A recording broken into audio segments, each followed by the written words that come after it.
Hi ನಮಸ್ತೆ ರೀ friends ಎಲ್ರಿಗೂ. ಇವತ್ತು ನೋಡಿರಿ ನಾನು ನಿಮಗೆ ಮನೆಯಲ್ಲೇ ಈಸಿಯಾಗಿ ಆಮೇಲೆ ಟೇಸ್ಟಿಯಾಗಿ ಯಾವ ಥರ ಜಿಲೇಬಿ ಮಾಡ್ಕೊಳೋದು ಅಂತ ನಾನು ನಿಮಗೆ ತೋರಿಸ್ಕೊಡ್ತಾ ಇದ್ದೀನಿ. ಇಲ್ಲಿ ನೋಡಿರಿ ನಾನು ಒಂದು ಮಿಕ್ಸಿಂಗ್ ಬೌಲಿಗೆ ನಾನು 1 ಕಪ್ ಅಷ್ಟು ನಾನು ಮೈದಾ ಹಿಟ್ಟು ತಗೊಂಡೇನಿ.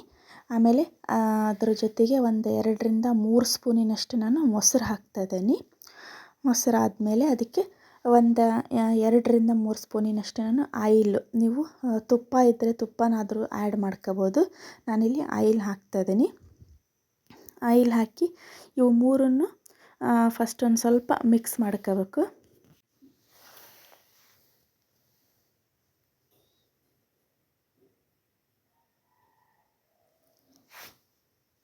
ನೋಡಿರಿ ಈ ಥರ ಮಿಕ್ಸ್ ಮಾಡೋದಾದಮೇಲೆ ಸ್ವಲ್ಪನೇ ನೀರು ಹಾಕ್ಕಂತ ಇದನ್ನ ಚೆನ್ನಾಗಿ ಮಿಕ್ಸ್ ಮಾಡ್ಕೋಬೇಕು. ಇದನ್ನು ಒಂದೇ ಸರಿಗೆ ನೀರನ್ನು ಹಾಕಬಾರ್ದ್ರಿ, ಯಾಕಂತಂದರೆ ಅದೇನು ನಾವು ಹಿಟ್ಟು ಕಲಿಸ್ತಾ ಇದ್ದಾವಲ್ಲ ಅದು ಪೂರ್ತಿ ತೆಳ್ಳಗಾಗಬಾರ್ದು. ಹಾಗಾಗಿ ಈಗ ನಾವೇನು ಇಡ್ಲಿ ಮಾಡಬೇಕಾದ್ರೆ ಯಾವ ಥರ ಕನ್ಸಿಸ್ಟೆನ್ಸಿ ಇರ್ತೈತಲ್ಲ ಆ ಟೈಪಿಗೆ ಇದನ್ನ ನಾವು ಹಿಟ್ಟನ್ನ ಕಲಿಸ್ಕೋಬೇಕು.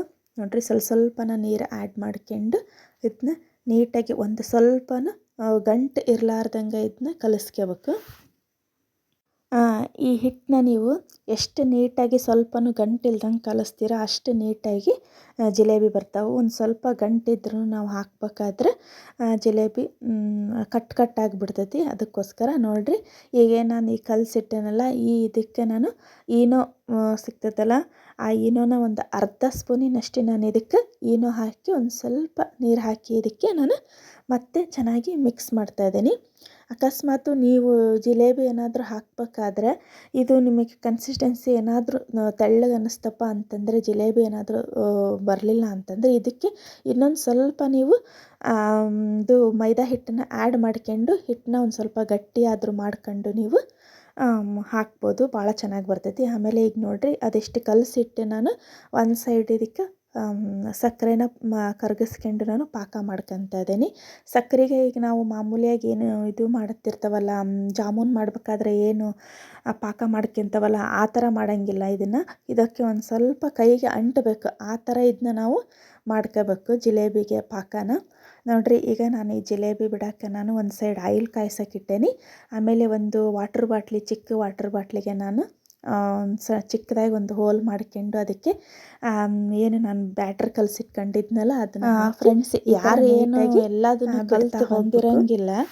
ನಾವು ಮಾಡ್ತಾ ಹೋದರೆ ಎಲ್ಲದೂ ನೀಟಾಗಿ ಚೆನ್ನಾಗಿ ಬರ್ತಾ ಹೋಗ್ತೈತಿ. ಇದು ಅಷ್ಟೇ, ನಾವು ಯಾವ ಅಡುಗೆ ಮಾಡಿದ್ರೂ ಅಷ್ಟೇ ಫ್ರೆಂಡ್ಸ್. ನೋಡಿರಿ ನಮಗೆ ಚೆನ್ನಾಗಿ ಸ್ವಲ್ಪ ಕ್ರಿಸ್ಪಿಯಾಗಿ ಬೇಕಪ್ಪ ಅಂತಂದ್ರೆ ಸ್ವಲ್ಪ ಈ ಥರ ಫ್ರೈ ಮಾಡ್ಕೋಬೇಕು ಜಿಲೇಬಿನ ಆಯಿಲಲ್ಲಿ. ಇಲ್ಲಪ್ಪ ನಮಗೆ ಸ್ಮೂತಾಗಿ ಬೇಕು ಅಂತ ಅನ್ನೋರಾದರೆ ಸ್ವಲ್ಪ ಹಾಗೆ 1 ನಿಮಿಷ 2 ನಿಮಿಷ ಅದನ್ನ ನಾವು ಆಯಿಲಲ್ಲಿ ಫ್ರೈ ಮಾಡ್ಕೊಂಡು ತೆಗೆದು ಇದು ಪಾಕ ಇರ್ತೈತಲ್ಲ ಪಾಕದಲ್ಲಿ 1-2 ಸಲ ಈ ಥರ ಇದನ್ನು ಅದ್ದಿ ತೆಗೆದುಬಿಟ್ರೆ ಜಿಲೇಬಿ ರೆಡಿ ಆಗ್ತಾವೆ ಫ್ರೆಂಡ್ಸ್. ಇದು ನೋಡಿರಿ ಎಷ್ಟು ಸೂಪರಾಗಿ ಬಂದೈತಿ. ನಾನಿದು ಮಾಡ್ತಾ ಇರೋದು ಒಂದು 3rd ಟೈಮ್ ಅನ್ನಿಸ್ತೈತಿ ಫ್ರೆಂಡ್ಸ್. ಇದು ಮಾಡ್ತಾ ಹೋದಂಗೆಲ್ಲ ಚೆನ್ನಾಗಿ ಬರ್ತೈತಿ. ಹಾಗೇನಾದರೂ ನಿಮಗೆ ಬ್ಯಾಟ್ರ್ ಏನಾದರೂ ಸ್ವಲ್ಪ ತೆಳ್ಳಗೆ ಅನ್ನಿಸ್ತಪ್ಪ ಅಂದ್ರೆ ಸ್ವಲ್ಪ ಮೈದಾ ಹಿಟ್ಟನ್ನ ಆ್ಯಡ್ ಮಾಡ್ಕೊಳ್ರಿ. ನೋಡಿರಿ ಎಷ್ಟು ಚೆನ್ನಾಗಿ ಬಂದೈತಿ ಅಂತ ಫ್ರೆಂಡ್ಸ್. ನನಗಂತೂ ತುಂಬ ಇಷ್ಟ ಆಯಿತು. ಅಷ್ಟೇ ಟೇಸ್ಟಾಗಿರ್ತೈತಿ. ಮನೆಯಲ್ಲೇನೋ ಅಷ್ಟೇ ಮಕ್ಕಳಿಗಂತೂ ಭಾಳ ಇಷ್ಟಪಟ್ಟು ತಿಂತಾರೆ. ಹೊರಗಡೆ ಕೊಡಿಸೋದಕ್ಕಿಂತ ಈ ಥರ ಮನೆಯಲ್ಲೇ ಮಾಡಿ ಮಕ್ಕಳಿಗೆ ಮಾಡಿಕೊಟ್ರೆ ಭಾಳ ಖುಷಿ ಪಡ್ತಾರೆ. ನೀವು ಮನೇಲಿ ಒಂದು ಸಲ ಟ್ರೈ ಮಾಡಿರಿ. ಈ ವಿಡಿಯೋ ಇಷ್ಟ ಆದರೆ ಪ್ಲೀಸ್ ಒಂದು ಲೈಕ್ ಕೊಟ್ಟು ಕಮೆಂಟ್ ಮಾಡಿರಿ. ಮತ್ತೆ ಮುಂದಿನ ವಿಡಿಯೋದಲ್ಲಿ ಸಿಗೋಣ ಫ್ರೆಂಡ್ಸ್.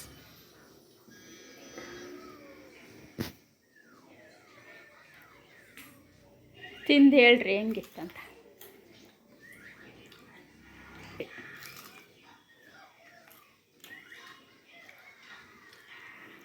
ಸೂಪರ್ ಆಗಿದ್ದಾವೆ, ಮಸ್ತಾಗ್ಯಾವ. ಈ ಥರ ಕ್ರಿಸ್ಪಿಯಾಗಿ ಹೊರಗಡೆನೂ ಸಿಗಲ್ಲ. ನೀ ತುಂಬ ಚೆನ್ನಾಗಿ ಮಾಡಿದೀಯ. ಎಲ್ಲರೂ ಮಾಡ್ಕೊಂಡು ತಿನ್ನಿರಿ.